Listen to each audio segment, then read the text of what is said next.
So that was up in Palisades Park, where my grandpa lives, my dad's dad.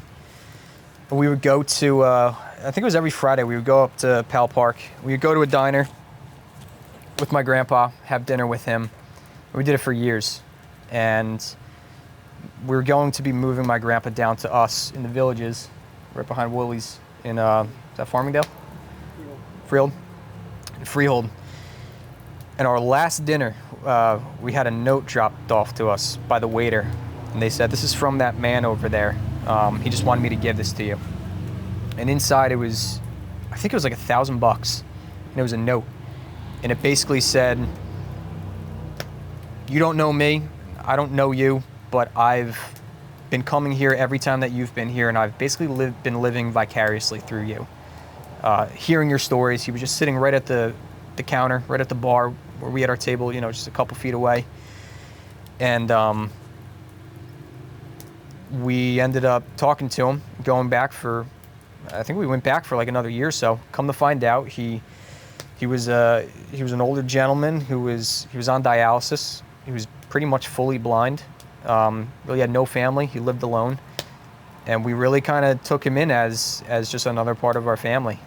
We ended up moving him down directly across the street from my grandpa in the Villages of Freehold right after my grandpa passed, and we were cooking food for him. My mom was with him every day, taking him to doctor's appointments. He was coming to church with us. He was having dinner with us like throughout the week. He was just a huge part of our lives, but he was brilliant.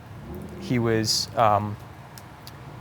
He started losing his vision through childhood. He was pretty much completely blind. He graduated Ridgefield Park High School in like 1962 or something, valedictorian, brilliant, like savant level brilliance. Went on to MIT and studied computer science there and crushed it there. Now, I don't know if this gets out to the airwaves at all, but his name is Douglas B. Taylor, and he was one of the most brilliant people who we've ever met, and I don't think that we really understood the brilliance of him at the time, because he was so many levels above us. But he was also somebody who was dripping on us at the dinner table, like, dude, don't, he wasn't saying dude, but he was like, you don't need college. There's another world out there. You don't need this. And he was actually, he was dripping on us to find. I want to circle this whole conversation back. Your father didn't go and take a job on the road to be with his family, and his kindness in his heart led him to people like this gentleman in your life telling you, you don't need college, you don't need to take the traditional route, to business owners having freedom. You know, I know one of the things I'm proud of every single day is I see my kids and my wife all day long. You know, when it's nice out, I'm working in my backyard. Yeah. It's what I like. You know, I got my little fortress, you know, nice new cedar fence. Shout out to Classic Fence. Yeah. I got my pool, my bar, my fire pit.